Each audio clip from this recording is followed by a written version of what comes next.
안녕하세요. 오만사입니다. 저에게는 형님이 한 명 있습니다. 남편에게는 형수가 되는 사람이죠. 같은 며느리끼리 친하게 지내면 퍽이나 좋을 텐데 이상하게도 저희 형님은 제가 결혼할 때부터 경계를 하는 눈치였어요. 제가 잘 모르지만 형님 눈밖에 난 것은 맞는 것 같았습니다. 자주 보는 사이는 아니라서 서로 부딪히고 말고 할 새도 없었지만 영 껄끄러웠던 적이 한두 번이 아니었습니다. 남편 말에 의하면 형님은 가난한 농부 집안의 막내딸이었고 아주버니와 동거부터 시작해서 살다가 시부모님이 결혼식을 올려준 거라고 했습니다. 형님이 그래도 자존심이 세서 그동안 모아놓은 돈으로 장남 며느리로서 시부모님께 예단을 잘 해드렸다고 들었어요. 뭐 그리 대단하게 한 것은 아니었고 구색은 맞췄다고 했습니다. 그에 비하면 저희네는 예물과 예단은 다 생략을 했고 현실적으로 신혼집 장만에 더 신경을 써서 불필요한 지출은 피하기로 사전에 다 허락을 받았었죠. 그래서 형님네보다는 작은 평수이긴 하지만 집 장만을 빨리 했습니다. 결혼 후 단 2년 만이었으니까요. 물론 시부모님의 도움이 조금은 있었어요. 한 3천 정도였죠. 많으면 많은 돈이었고 적다고 하면 적을 수도 있는 돈이었죠. 아주버니와 형님은 처음부터 임대아파트에서 거주하시면서 별로 집장만에 대한 꿈은 갖지 않으신 것처럼 보였습니다. 저희보다 8년이나 먼저 결혼을 하셨음에도 그대로 임대아파트에 사셨으니까요. 형님이 그때까지도 별 생각도 없으시다가 저와 남편이 결혼을 하자마자 집 보러 다니고 청약하러 다니고 부동산에 관심을 갖고 다닌 것에 대해 자극을 받으셨나 보더라고요. 제 생각엔 형님에게 제가 미운털이 박힌 이유가 그 때문이 아닌가 싶네요. 저와 남편은 맞벌이로 결혼할 때도 혼자서 자취할 때 쓰던 물건 그대로 신혼살림으로 썼었고 분양을 받아서 이사를 하자마자 새살림으로 바꿨어요. 처음부터 그러려고 계획했던 거죠. 반면에 형님은 아주버니 혼자 외벌이인데다가 형님은 가끔씩 알바를 하는 정도였어요. 저희가 집을 분양을 받아서 이사를 간다고 할 때도 무척 편한 얼굴이 아니더니 한참 입주일이 다가오는데 형님이 저에게 묻더라고요. 동서, 아버님이 얼마나 도와주셨어? 아버님한테 못 들으셨어요? 3천 해주셨는데요? 그랬더니 말도 안 된다는 표정으로 비웃으며 그러더라고요. 이보게, 동서, 말이 되는 소리를 해. 아버님이 얼마나 서방님 이뻐하시는데 겨우 3천만 해주셨겠어? 왜 속이려고 해? 다 알게 될 텐데. 네? 속이다뇨. 사실이니까 그렇죠. 말도 안 돼. 그럼 그 나머지 돈을 다 어떻게 모았는데? 동서나 서방님이 버는 월급이 뻔한데 돈이 다 어디서 났어? 그래서 얼척이 없어서 제가 그랬어요. 형님, 그걸 저한테 지금 따지시는 거예요? 행여라도 아버님이 저희들 집 사주시는 줄 알고 그러신 거냐고요. 그랬더니 꼭 그렇다는 게 아니라 억울하다고 했습니다. 솔직히 내가 장남 며느리라서 얼마나 아버님과 어머님께 잘했었네. 그런데 나와 현수 아빠에게 한마디 상의도 없이 3천이나 집 사라고 주셨다는 게 말이나 되는가? 저는 정말 어처구니가 없었어요. 아니 왜 아버님이 형님과 아주버니한테 허락을 받고 저희에게 돈을 주셔야죠? 그랬더니 어이없는 말에 기도 안 찼습니다. 이 집안의 기둥은 현수 아빠가 아닌가? 적어도 동서네 집을 사주실 거면 숨기지 말고 대놓고 말씀하실 일이지. 우리만 몰래 쏙 빼놓고 동서네 집을 사주시는 법이 어디 있지? 장남은 아직도 집도 없이 굴속 같은 집에서 살고 있는데 말일세. 그래서 형님의 말을 바로 잡았습니다. 형님, 정확히 말을 하셔야죠. 아버님은 우리에게 3천만 보태셨고 집장만은 저희들이 모은 돈과 대출로 산 거네요.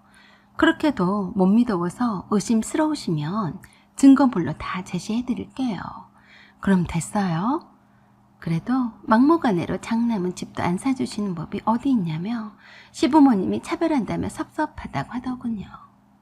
형님보다 집을 먼저 산 것이 죄인이더라고요.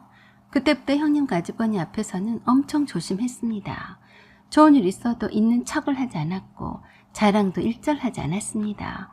아주버니는 장남이어서인지는 몰라도 형님도 마찬가지였지만 무척이나 가부장적이었고 시대를 거스르는 옛날 사고방식이었어요. 마치 시부모님의 재산이 다 자기 것인 양 했습니다.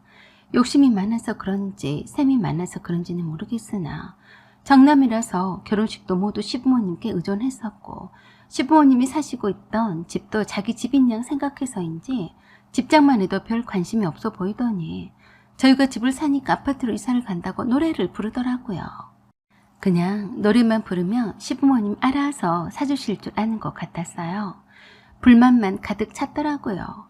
보다 못한 아버님이 저희처럼 집장만을 하려고 돈을 어느 정도 모아서 집장만을 하겠다고 하면 저희만큼만 도와주시겠다고 했다는데 그걸 또 불만스러워 했답니다. 형님이 저에게 계속 장남이라고 받은 것이 없다면서 투덜거리더라고요. 어느덧 시간이 흘러서 제 딸과 아들이 벌써 대학에 가게 되었고 그동안 저와 남편은 3번의 이사를 통해서 계속 넓은 집으로 옮겨갔었죠. 형님 나도 조금은 늦긴 했지만 아버님의 많은 도움으로 집장만을 했었고요. 명절 때였어요. 제 딸이 방학 때마다 틈틈이 학원 알바와 과외 알바를 해서 모은 돈으로 해외여행을 갔습니다. 그동안 시댁 식구들에게 드리려고 준비해왔던 기념품들을 나눠주고 있었어요. 그때도 그러더라고요. 어머님과 아버님은 너무하신 거 아닌가? 네? 뭐가요? 아무리 수연이가 공부도 잘하고 이쁘다곤 해도 우리 애들이 큰 집 자식인데 이렇게 차별을 해도 된단 말인가? 네? 차별이라고요? 무슨 차별을 했다고 그래요? 아니면 뭔가? 우리 애들이 아직껏 한 번도 공항 근처도 못 가봤네. 뻔히 아시면서 매번 수연이한테는 해외여행을 보내주시는 것은 차별이지 아니란 말인가? 형님은 왜 맨날 남의 말을 안 믿으세요? 수연이가 알바를 해서 모은 돈으로 여행을 다녀온 거예요. 다 아는 사실을 왜 형님만 그래요? 거짓말도 정도껏 하게나 한두 푼이 안 들 텐데 수연이가 어떻게 알바를 해서 벌었다고 사기치는 건가? 정말 답답하고 늘 이런 식이었어요. 제가 그래서 식구들이 다 있는데 앞에서 시부모님께 여쭈었습니다. 아버님, 어머님, 형님이 수연이 여행 비용을 대주셨다고 하시는데 그러셨어요? 그래서 아버님과 시어머니가 용돈을 지어주고 싶었는데 못 줬는데 무슨 소리 하냐며 형님을 나무랐었어요. 제가 그때도 형님에게 그랬어요. 형님도 수연이가 해외여행을 다니는 것이 부러우면 형님 애들한테 알바를 해서 돈을 모아서 가라고 하던지 아니면 형님이 보내던지 하세요. 그랬더니 정말 웃긴 말을 하더라고요. 걱정 말게. 두 녀석을 전부 다 세계 여행을 보내달라고 할 참이네. 큰집 자식이고 아들 녀석인데 그렇게 해야지. 그러더니 그때부터 비교적 사이가 좋지 않았던 신우이와 편을 먹으면서 저를 왕따를 시키는 것 같았어요. 신우이 입김이 시부모님께 좀 세다는 것을 알았던 형님이 신우이에게 김치도 담가다 주고 신우이에게 반찬도 해서 바치고 심지어 신우이 기모임 때 도우미 노릇도 마다하지 않더라고요. 하는 짓이 우습고 꼴불견이어서 상대를 하지 않으려고 했고 신경도 쓰지 않았습니다. 자기네가 알아서 해외여행을 보내고 싶으면 보내면 될 일인데 굳이 시부모님의 도움을 받아서 보내려고 했어요. 초딩과도 같은 셈을 내서 자기 아들들을 세계여행을 시키겠다던 형님은 그 뒤로 아무 말이 없더라고요. 그러던 어느 날인가 남편이 제게 묻더라고요. 자기 솔직히 말해봐. 혹시 형수한테 자기가 나보다 더 돈을 많이 번다고 자랑했어? 별 뜬금없는 소리를 했어요. 무슨 소리야? 내가 왜 그런 소리를 형님한테 해? 형님이 그랬어? 잘 생각해봐. 자기가 했으니까 했다고 했을 거 아니냐고. 남편 말에 의하면 큰 시누이 병실에 갔다가 들은 소리인데 제가 그랬다면서 남편보다 제가 더 능력이 있어서 거의 제가 번 돈으로 산다고 자아랑질을 했다면서 시누이가 그러더라네요. 그것 때문에 시어머니와 시댁 식구들 모두가 저를 얄미워하고 있다고 했습니다. 그 말은 물론 형님이 시누이한테 전했다면서 얼마나 잘난 척을 하고 남편을 깔아뭉개던지 어이가 없어 했다고 하더래요. 남편은 왜 그런 쓸데없는 소리를 해서 입도 싼 형님이 시누이에게 나불거리게 해서 분란을 일으키냐고 하더라고요. 제가 미쳤어요. 그런 말을 그것도 형님에게 하게요. 남편은 저를 시댁 식구들이 사람 취급을 하지 않는다며 당분간 가지 말라고 하더라고요. 정말 웃긴 짬뽕 같은 소리를 짓거리는데 화가 머리 끝까지 났습니다. 사실 가만히 생각해보니 제가 형님이 셈이 많고 말끝은 머리 잡고 뒤끝 장렬하는 성격을 알기 때문에 자랑할 일도 입으로 하지 않았었어요. 제가 회사 내에서 승진을 했거나 상을 받아서 포상으로 해외여행을 떠났거나 주식으로 대박 난 거나 등등 이런저런 자랑질을 전혀 하지 않았었죠. 반면에 형님이 이런저런 사소한 자랑들도 다 들어주고 저는 하지 않으니까 아주 저를 모조리 바보로 알았습니다. 형님이 자기가 알바를 하다가 정식으로 채용이 되었다면서 월급으로 150을 받는다고 자랑을 하길래 딱 그 말만 했었죠. 수연이 아빠 월급보다 제가 조금 더 많이 받고 있어요. 그 말을 신우이한테 물었다고 하더랍니다. 서방님 월급이 얼마나 하냐고요. 제가 감히 서방님 월급보다 많다고 사기쳤다면서요. 그래서 안 되겠다는 생각이 들어서 이젠 형님을 배려해서 일부러 감추지 않고 대놓고 자랑하기로 했습니다. 제가 부장 승진 대상자여서 일부러 기다렸다가 승진이 확정이 되자 시부모님께 자랑삼아 말씀을 드렸고 남편을 통해서 신우이한테도 말하라고 시켰어요. 당연히 형님도 알게 되었었죠. 그리고 남편에게 제 승진턱을 시댁 식구들을 식사 대접으로 대라고 했어요. 시부모님이 놀라시며 축하한다고 화환을 들고 오셨었죠. 그리고 시부모님이 물으셨어요. 아니, 얼마나 능력이 좋으면 남자들 다 제껴놓고 여자인 네가 부장이 되었단 말이냐. 월급도 많이 받게 되는 거니? 그러자 남편이 제 대신에 대답을 드렸어요. 네, 제 월급의 2배는 넘을 거예요.